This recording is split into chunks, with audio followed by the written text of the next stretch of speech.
سننے کے لیے بیٹھے ہیں یہی کافی ہے، چونکہ رسول کی محفل اس کے محبوب کی محفل ہے، اور ہمارا اعتقاد ہے، یقین ہے کہ اس کے محفل میں وہی آتا ہے جسے وہ بلاتا ہے۔ سبحان اللہ، سبحان اللہ۔ محبوب کی محفل کو عشاق سجاتے ہیں،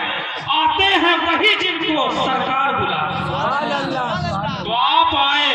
ہم آئے، بیٹھے ملے۔ عزیزان محترم، رب کریم قرآن پاک میں یوں تو اپنے محبوب کے ہر ادا کا ذکر کرتا ہے، لیکن جس آیت کریمہ کے ایک جز پر تلاوت کا میں نے شرف حاصل کیا، اللہ کریم اس میں اپنے محبوب کے سفر معراج کا ذکر کرتا اور ابتدا اپنے ذات سے کرتا ہے کہ سبحان، پاک ہے الذی اسریٰ بعبدہ لیلا من المسجد الحرام الی المسجد۔ محترم، اعتراض کرنے والوں اعتراض کیے یہ کیسے ممکن ہے کہ نبی اتنے کم لمحے میں، اتنے کم وقفے میں یہاں سے مسجد اقصیٰ چلے جائے، پھر مسجد اقصیٰ سے سدرۃ المنتہا پہنچے، جنت کا سیر کر لے، ساری کائنات کا سیر کر لے، اور اتنے کم وقت میں نبی آ جائے، یہ کیسے ممکن ہے؟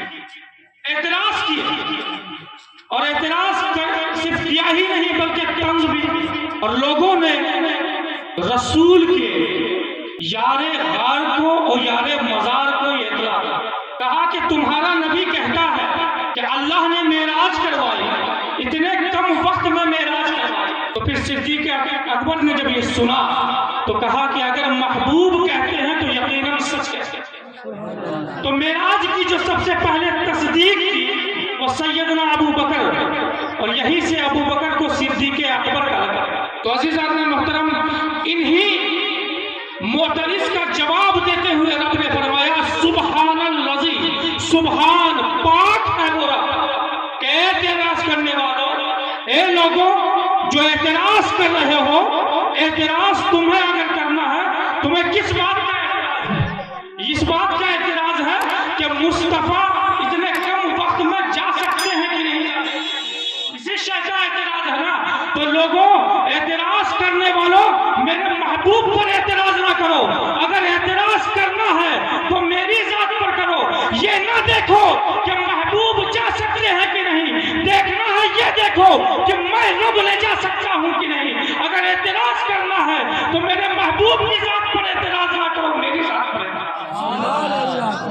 سبحان الذی اسریٰ بعبدہ لیلا من المسجد الحرام الی المسجد۔ عزیزان محترم، یہ مقام عطا کیا، بلایا بھی تو وہاں بلایا جہاں کوئی آج تک نہ جا سکتا، اور کتنے خوش نصیب ہیں ہم کہ ہم بھی اس نبی کی امتی ہیں۔ اس نبی کے امتی میں اللہ نے ہمیں پیدا کیا، اس نبی کی امتی میں جس نے اسے دیکھا جسے کوئی نہ دیکھا، جسے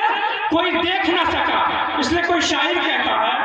کہ میرے محبوب نبی کریم صلی اللہ تعالیٰ علیہ وآلہ وسلم کے کمالات کو دیکھ کر، اس مقام کو دیکھ کر انہوں نے کہا آجا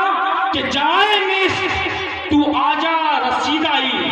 آرا کے کس نہ دی تو آرا بدیدائی، تو آرا بدیدائی، کہ اے محبوب جسے ایسی جگہ جہاں کوئی جگہ ہی نہیں، آجا کہ جائے نیست ایسی جگہ جہاں کوئی جگہ نہیں ہے، میرے محبوب آپ تو وہاں پہنچے، آپ کا مقام، آپ کی رفعت، آپ کی بلندی تو وہاں تک ہے جہاں تک کوئی جگہ ہی نہیں۔ کوئی گیا یہ تو الگ بات ہے کہ کوئی جا سکا کہ نہ جا سکا، حتیٰ کہ کوئی جگہ ہی نہیں ہے۔ آجا کہ جائے نہیں تو آجا رسیدائی، اور اے میرے محبوب آپ نے تو اسے دیکھا، آپ نے تو اسے دیکھا ہے کہ جسے کوئی نہ دیکھا، اور اس کے حسن کو، اس کے جمال کو دیکھنے کی خواہش تو سب نے کی، سب نے کی، لیکن جمال ذات بار الہی سے کوئی بھی بہرہ مند نہ ہوا۔ اظہار تو کئی کیے گئے، موسیٰ علیہ السلام اللہ کے بہت پیارے نبی تھے، موسیٰ علیہ السلام نے رب کی بارگاہ میں عریضہ پیش کی کہ رب ارینی انظر اے میرے رب اپنا جلوہ دکھا، اپنا سراپا دکھا، اپنا چہرہ دکھا، میں تجھے دیکھنا چاہتا ہوں، میں تیرا دیدار کرنا چاہتا ہوں۔ کبھی یہ حقیقت منتظر نظر آ لباس مجاز میں کہ ہزاروں سجدے تڑپ رہے ہیں میری جبین نیاز میں۔ تو اللہ تبارک و تعالیٰ نے موسیٰ علیہ السلام سے فرمایا کہ اے موسیٰ لن ترانی، تم مجھے ہرگز نہ دیکھ سکتے، تم مجھے ہرگز نہ دیکھ سکو گے۔ دیکھیں یہاں پر ایک نقطہ ہے چونکہ علماء بیٹھے ہوئے ہیں، ان سے آپ سنتے رہتے ہیں کہ اللہ نے یہ نہیں کہا کہ میں تجھے دکھا نہیں سکتا، بلکہ کہا موسیٰ تم مجھے دیکھ لے، تاکہ کل کو کوئی اعتراض نہ کر دے کہ اللہ نے نبی کی دعا کو رکھا۔ اللہ نے کہا اے موسیٰ تم مجھے ہرگز نہ دیکھ سکتے۔ بعض کتابوں میں لکھا ہے کہ اللہ نے کہا اے موسیٰ اپنے نگاہ کو اوپر کر۔ جب موسیٰ نے نگاہ کو اوپر کیا تو دیکھا ارواح انبیاء تڑپ تڑپ کر کہہ رہی ہے ہمیں بھی دکھا، ہمیں بھی دکھا، ہمیں بھی۔ پھر رب کا فرمان ہوتا ہے کہ اے موسیٰ نہ تیری آنکھ دیکھے نہ چشمے انبیاء دیکھے، مجھے دیکھے تو اے موسیٰ نگاہ مصطفیٰ دیکھے، مجھے دیکھے تو اے موسیٰ نگاہ عزیزان محترم۔ اللہ تبارک و تعالیٰ نے پھر اپنے صفات کی تجلی کوہ طور پر ڈالی، اور یہ اس طرح ہوا قوم نے مطالبہ کر دیا تھا کہ لن نؤمن لک حتی نری اللہ جہرۃ، کہ ہم ہرگز تم پر ایمان نہ لائیں، ہم تم پر ایمان نہ لائیں گے جب تک ہم اپنے ماتھے کی نگاہوں سے رب کو نہ دیکھیں، ہم تب تک موسیٰ تمہیں نہیں مانیں گے، تم پر ایمان نہیں لائیں۔ تو موسیٰ علیہ السلام نے 70 آدمیوں کو منتخب کیا اور ان لوگوں کو لے کر کوہ طور پر چلے، اور جب رب نے اپنے صفات کی تجلی کوہ طور پر ڈالی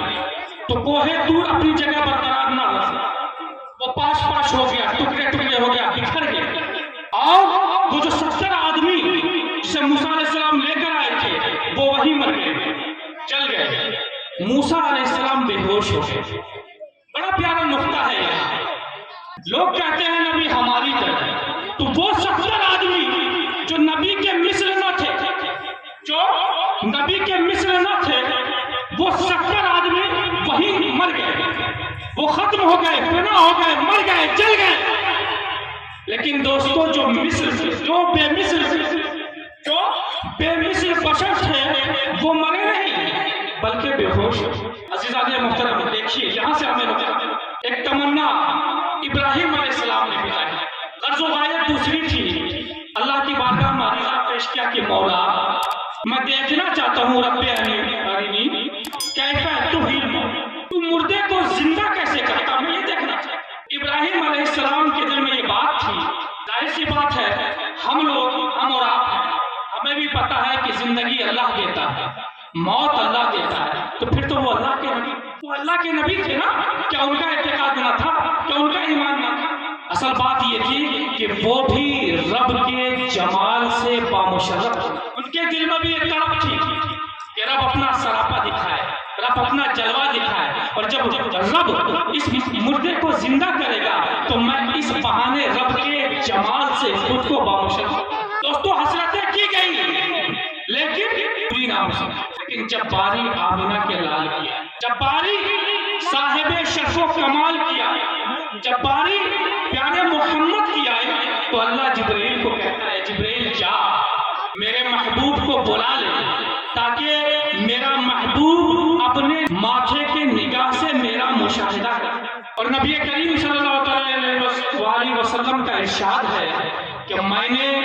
رب کو حسین تصویر، سب سے بہترین صورت رب کی میں نے، ہم اس نبی کی امت ہیں، اور میرے نبی کا کمال یہ ہے۔ عزیزان محترم، اللہ تبارک و تعالیٰ کی بارگاہ میں دعا ہے کہ مولا کریم ہمیں اور آپ کو کہنے اور سننے سے زیادہ عمل کرنے کی توفیق عطا فرمائے۔ وما علینا الا البلاغ المبین۔